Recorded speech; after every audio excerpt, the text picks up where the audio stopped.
Di dunia ini, ada wilayah yang selama ini lebih dari 30 tahun berdiri sendiri.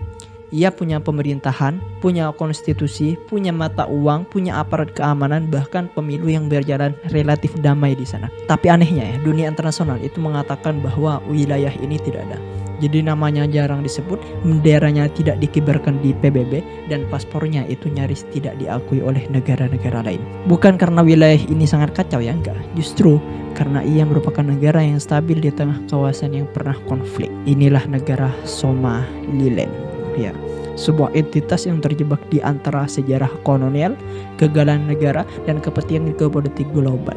Dan pertanyaannya bukan apakah Somaliland layak menjadi sebuah negara yang diakui, enggak, melainkan mengapa dunia takut mengakui negara Somaliland ini.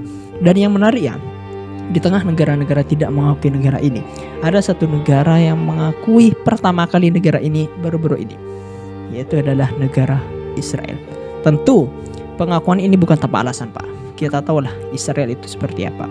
Mereka memiliki kepentingan strategis di Somaliland itu sendiri. Jadi mari kita bahas.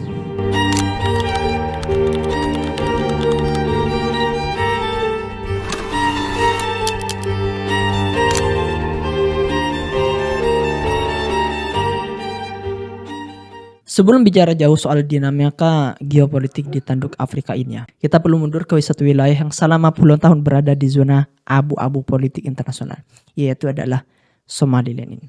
Wilayah ini kalau kita lihat secara geografis ya, wilayah ini terletak di bagian utara Somalia saat ini, berbatasan langsung dengan Djibouti, Ethiopia, dan Teluk Aden. Sebuah posisi geografis yang sejak dulu sangat strategis sekali, baik untuk perdagangan maupun militer di sana. Dan kalau kita lihat secara historis, Somaliland ini bukan bagian alami dari Somalia modern, enggak. Wilayah ini dulunya adalah koloni Inggris yang dikenal sebagai British Somaliland.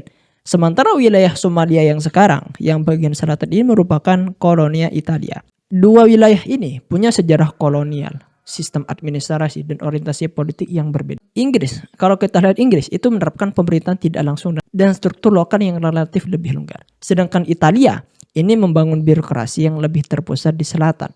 Nah, perbedaan ini menciptakan fondasi identitas politik yang tidak sepenuhnya menyatu antara kedua wilayah ini. Cuman kalau kita mundur pada tahun 1960-an, British Somaliland dan Italian Somaliland ini memilih bersatu membentuk Republik Somalia dulu.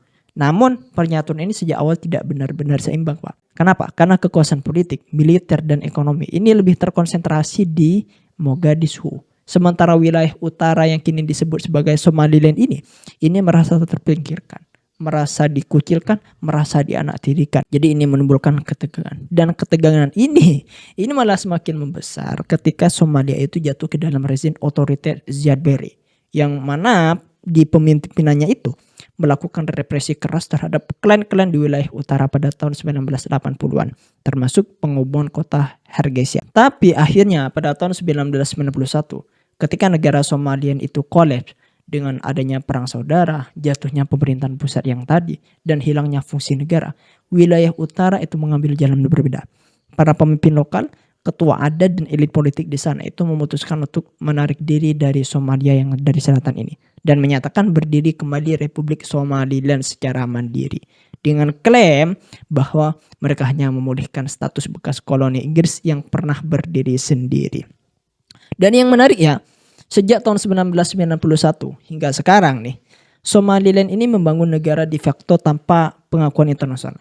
Mereka memiliki pemerintahan sendiri, memiliki konstitusi sendiri, memiliki pemilu yang relatif stabil, memiliki aparat keamanan, memiliki mata uang, hingga sistem hukum yang menggabungkan hukum modern dan adat. Jadi di saat selatan terus dilanda konflik, dilanda intervensi asing dan terorisme, Somaliland ini justru relatif stabil dan tertib, Pak. Nah, ini menarik. Meskipun negara ini miskin dan terisolasi secara diplomatik. Namun ya, kalau kita lihat stabilitas ini yang di Somaliland ini tidak otomatis membuat dunia itu mengakuinya. Jadi tetap di mata hukum internasional, Somaliland ini tetap dianggap bagian dari Somalia. Banyak negara dan organisasi internasional itu khawatir bahwa mengakui Somaliland ini akan membuka kotak Pandora separatisme di Afrika. Mengingat banyak negara Afrika itu dibangun di atas batas kolonial yang sangat rapuh sekali.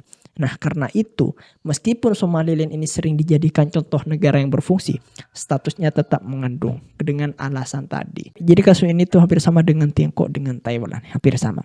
Cuman kalau Thailand itu banyak yang mengakui. Cuman kalau Somaliland ini gak ada yang mengakui sama sekali kecuali Israel tadi. Jadi kalau kita lihat singkatnya ya, Somaliland ini lahir bukan dari ambisi sesaat, melainkan dari sejarah panjang perbedaan kolonial, kegagalan negara Somalia, trauma kekerasan politik, dan upaya membangun tatanan sendiri di tengah kekacauan regional. Ia bukan wilayah baru, tapi entitas lama yang mencoba hidup kembali, namun terjebak di antara stabilitas internal dan penolakan global. Nah, seperti yang saya sudah jelaskan di awal tadi bahwa di tengah negara-negara tidak mengakui Somaliland ini, ada satu negara yang mengakui, yaitu adalah Israel. Kenapa? Gini, jika kita melihat langkah Israel terhadap Somaliland ini, kuncinya ini bukan pada Somaliland sebagai negara kecil di Afrika, melainkan ini ada katanya dengan peta besar geopolitik kawasan Laut Merah dan tanduk di Afrika. Israel itu tidak pernah bergerak semata-mata karena simbolik atau idealisme diplomatik saja, Pak. Setiap pengakuan dari Israel, setiap hubungan luar negeri selalu terkait langsung dengan keamanan nasional dan kepentingan strategis dalam jangka panjang. Namanya saya tadi analisa ternyata ini kepentingan Israel di Somaliland dengan cara mengakuinya tadi. Pertama, kalau kita lihat alasan dia mengakui itu karena posisi geografis Somaliland yang sangat krusial. Wilayah ini menghadap langsung ke Teluk Aden, jalur sempit yang menjadi pintu masuk ke Laut Merah dan terusan Zeus. Jadi bagi Israel, Laut Merah ini bukan sekedar jalur perdagangan semata, Pak, tapi yang merupakan jalur hidup strategis. Nah, di sanalah kapal-kapal Israel itu melintas, suplai energi bergerak, dan kepentingan militernya itu bersinggungan langsung dengan konflik Yaman, Iran, dan kelompok-kelompok bersenjata yang bermusuhan dengan Tel Aviv. Jadi dengan mengamankan jalur ini, berarti mereka tuh mengamankan eksistensi ekonomi dan militernya sendiri. Sehingga mereka secara tidak langsung juga memiliki kekuasaan untuk mengendalikan jalur itu. Kemudian yang kedua, Israel itu melihat tanduk Afrika ini sebagai zona perimbangan kekuatan. Di kawasan ini sudah bercokol banyak aktor besar. Iran mau pengaruh lewat jaringan proksi. Turki aktif secara militer dan ekonomi. Negara-negara Teluk itu masuk lewat pelabuhan dan investasi. Sementara Cina hadir lewat infrastruktur dan pelabuhan strategisnya. Nah, dalam konteks ini nih, Somaliland ini adalah ruang kosong geopolitik stabil, tetapi sudah terisolasi. Jadi bagi Israel, menjalin hubungan dengan entitas seperti ini jauh lebih mudah dibandingkan berhadapan dengan negara yang sudah penuh kepentingan rivalnya. Kemudian yang ketiga, Somaliland sendiri ini berada dalam posisi sangat membutuhkan legitimasi dan mitra kuat, Pak. Dan ini menciptakan hubungan yang tidak seimbang, tapi strategis. Israel memahami bahwa aktor yang lama terisolasi ini biasanya lebih terbuka terhadap kerjasama keamanan, teknologi, dan politik. Jadi dalam logika geopolitik ini disebut low cost, high impact diplomasi. Biaya diplomatik relatif kecil, tetapi dampak strateginya besar. Ingat ya, untuk mengakui sebuah negara ini memiliki cost yang sangat besar sekali. Karena ketika mereka sudah mengakui, maka mereka secara tidak langsung harus bekerja sama dengan mereka. Ya tentu dengan kerjasama ini harus ngeluarin duit lagi. Nah makanya Israel itu memilih mengakui Somaliland ini. Karena Somaliland itu merupakan negara baru, yang mana mereka itu pasti lebih terbuka terhadap kerjasama keamanan, teknologi, dan politik, yang mana ini semua itu sangat efisien sekali. Jadi intinya ya, dari semua alasan yang saya sudah paparkan tadi, jika disederhanakan, kepentingan Israel ini bukan pada Somaliland sebagai tujuan akhir sebenarnya, melainkan sebagai alat strategis, sebagai pelantara, alat untuk mengamankan jalur laut, memperluas jaringan pengaruh, dan memperkuat posisi rakyat dalam permainan besar geopolitik Laut Merah dan Afrika Timur. Somaliland dalam konteks ini bukan pemain utama, Pak, tetapi bidak yang sangat strategis di papan catur global. Jadi itu mungkin pembahasan kali ini. Bagi kalian punya opini, share di kolom komentar. Sampai jumpa, eksklusif.